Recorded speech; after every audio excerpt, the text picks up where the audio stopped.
รถไฟลาวจีนกำลังขับเคลื่อนสำคัญที่สุกอยู่การส่งออกสินค้ากสิกรรมของลาวสบายดีท่านผู้ชมสบายดีตอนเช้าของมื้อวันที่21พฤษภาคม2025มื้อนี้เราก็มีข่าวๆที่ผลเด่นมาฝากมาตอนท่านผู้ชมเจ้าแน่นอนถ้าหากว่ามีข่าวๆใดที่มันผลเด่นหรือว่าข่าวๆใดที่เราควรตำหนิติชมในรูปแบบสร้างสรรค์เราก็จะนำมาฝากมาตอนกับท่านผู้ชม นี่ถือว่าเป็นคร่าวๆถ้าหากว่ามันผลเด่นก็ต้องได้ขับเคลื่อนให้มันหลายกว่าเก่าแต่ถ้าหากว่าตัวใดที่ว่ามันยังบ่ทันได้ดีเท่าที่ควรยังคงมีข้อบกพร่องมวลมองของใจของพ่อแม่ประชาชนก็ควรจะต้องได้มีการหยิบยกขึ้นมาเว้าเพื่อเป็นการแสดงความคิดเห็นในรูปแบบเชิงสร้างสรรค์ฝากท่านผู้ชมจงติดตามข่าวสารด้วยใช้วิจารณญาณในการรับชมด้วย สำหรับข่าวสารจากทางวิทยุกระจายเสียงแห่งสาลลาวเองก็เปิดเผยให้รู้ว่ารถไฟลาวจีนกำลังขับเคลื่อนสำคัญที่สุกยู่การส่งออกสินค้ากสิกรรมของลาวนับตั้งแต่เปิดการนำใช้เส้นทางรถไฟลาวจีนอย่างเป็นทางการในเดือนธันวาปี2021นอกจากได้อำนวยความสะดวกในการเดินทางไปมาของประชาชนก็คือนักท่องเที่ยวแล้วเส้นทางรถไฟลาวจีน ที่อยู่ภายใต้ข้อริเริ่ม1แล้ว1เส้นทางก็ได้กลายเป็นช่องทางการขนส่งหนึ่งที่ได้รับความนิยมและประกอบส่วนสำคัญต่อการขยายตัวทางด้านการขนส่งออกสินค้าของลาวก็คือประเทศในอาเซียนและภาคพื้นไปสู่ตลาดที่กว้างใหญ่ของจีนเนื่องจากเป็นช่องทางที่ปลอดภัยค่าขนส่งต่ำใช้เวลาขนส่งสั้นและมีความสะดวกสบาย เฮ็ดให้การขนส่งสินค้าผ่านรถไฟลาวจีนเพิ่มขึ้นอย่างต่อเนื่องบ่เฉพาะการขนส่งสินค้ากสิกรรมลาวอิงตามข้อมูลจากบริษัททางรถไฟลาวจีนจำกัดให้รู้ว่าปัจจุบันรถไฟลาวจีนได้กลายเป็นช่องทางต้นต่อในการส่งออกสินค้ากสิกรรมจากลาวไปสู่ตลาดจีนโดยเฉพาะแม่นมันต้น นับแต่ต้นปี2025มาฮอดวันที่14พฤษภาคมนี้ซึ่งเป็นเวลาเพียง4เดือนกว่ารถไฟลาวจีนสามารถขนส่งสินค้ากสิกรรมจากลาวได้ทั้งหมด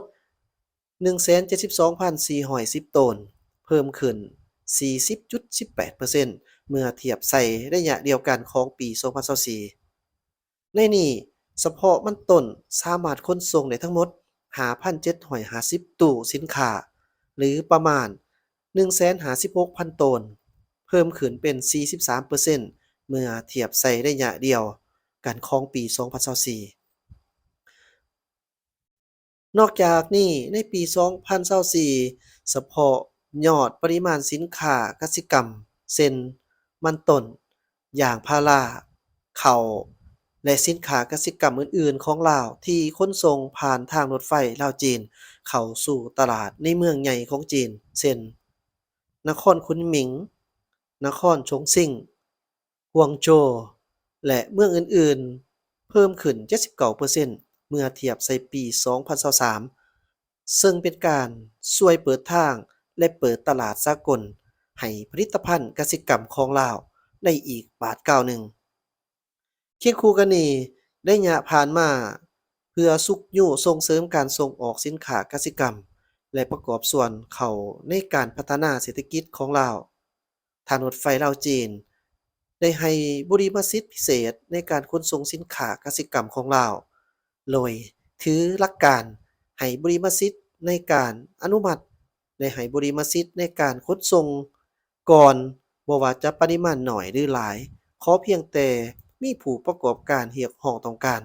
ทางรถไฟลาวจีนได้ให้การสนับสนุนอย่างเต็มที่พร้อมกันนี้ยังได้ปรับปรุงการจัดตั้งและเพิ่มจำนวนเที่ยวรถสำหรับการขนส่งสินค้ากสิกรรมสมทบเจ้าหน้าที่ประจำด่านสากลลาวจีนในการสร้างกลไกประสานงานเพื่อลดขั้นตอนและระยะเวลาในการแจ้งภาษี เพื่อรับประกันให้สินค้ากสิกรรมของลาวสามารถส่งออกสู่ตลาดในประเทศจีนได้อย่างว่องไวและทันเวลาอิงตามข้อมูลจากกระทรวงกสิกรรมและป่าไม้ให้รู้ว่า ปี2024ผ่านมาลาวสามารถเจรจาทั้งด้านสุขอนามัยพืชเพื่อส่งออกพืชสินค้าได้70กว่ารายการในนั้น80%ของสินค้าแม่นส่งออกไปตลาดจีนในนี้แขวงที่ส่งออกหลายกว่าหมู่สำหรับแขวงภาคเหนือแม่นไชยบุรีอุดมไส้บ่อแก้วหลวงน้ำท่าผงสาลีหัวพันและเสียงขวางส่วนภาคกลางแม่นแขวงเวียงจันทน์บริคำไส้คำม่วนและสะหวรรณเขตจีนแม่นตลาดใหญ่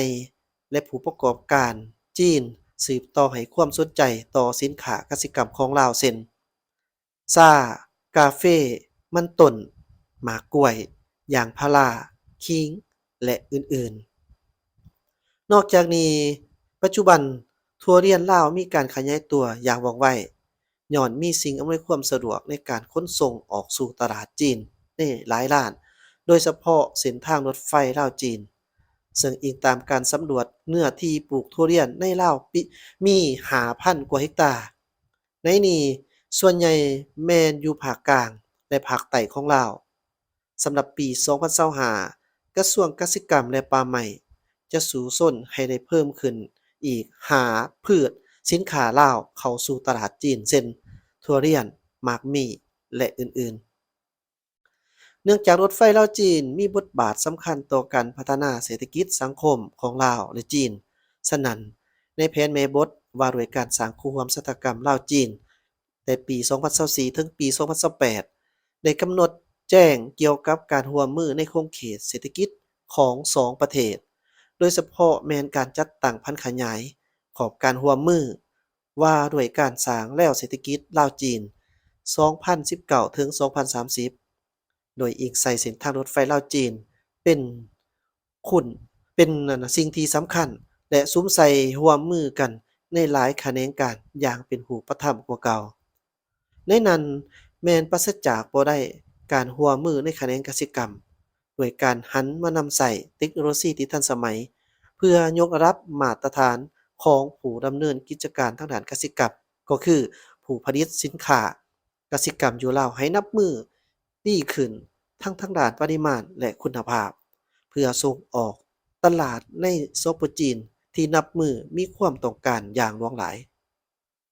นอกนี้กระทรวงกสิกรรมและป่าไม้ของลาวพร้อมจัดตั้งปฏิบัติหลายมาตรการรวมถึงได้เซ็นสัญญาร่วมมือกับหลายแขนงการที่เกี่ยวข้องของภาครัฐและภาคเอกชนของจีนพร้อมทั้งได้ปรึกษาหารือกับแขนงการและบริษัทที่เกี่ยวข้องกับการผลิตกสิกรรมเพื่อแน่ใส่สุกยู่ส่งเสริมการผลิตกสิกรรมอยู่ลาวด้วยการนำใส่เทคนิคที่ทันสมัยทั้งรับประกันผลผลิตและปริมาณและคุณภาพในใส่การส่งออกตลาดจีนผ่านเส้นทางรถไฟลาวจีนเป็นต้นต่อสามารถเว้าได้ว่ารถไฟลาวจีนได้ประกอบส่วนสำคัญในการขับเคลื่อนการสุกยู่ส่งออกสินค้ากสิกรรมก็คือสินค้าชนิดอื่นๆของลาวสู่ตลาดจีนเฮ็ดให้รถไฟลาวจีนได้กลายเป็นศูนย์กลางการขนส่งที่ทันสมัยของลาวในปัจจุบันในต่อหน้าถ้าหากว่าบรรดาแผนยุทธศาสตร์เพื่อสุกยู่ส่งเสริมการผลิตกสิกรรมของรัฐบาลลาวได้รับการจัดตั้งปฏิบัติอย่างเป็นรูปธรรมหลายขึ้นก็จะยิ่งเฮ็ดให้รถไฟลาวจีนนับมีบทบาทสำคัญที่สุดต่อการขนส่งผลิตภัณฑ์กสิกรรมของลาวสู่ตลาดจีนและจะประกอบส่วนสำคัญในการนำเอาผลประโยชน์มาให้แก่การพัฒนาเศรษฐกิจของสองชาติก็คือประชาชนสองประเทศลาวจีนรวมถึงภาคพื้นนับมือหลายขึ้นอย่างบ่หยุดยั้งข้อมูลจากวิทยุกระจายเสียงแห่งชาติลาว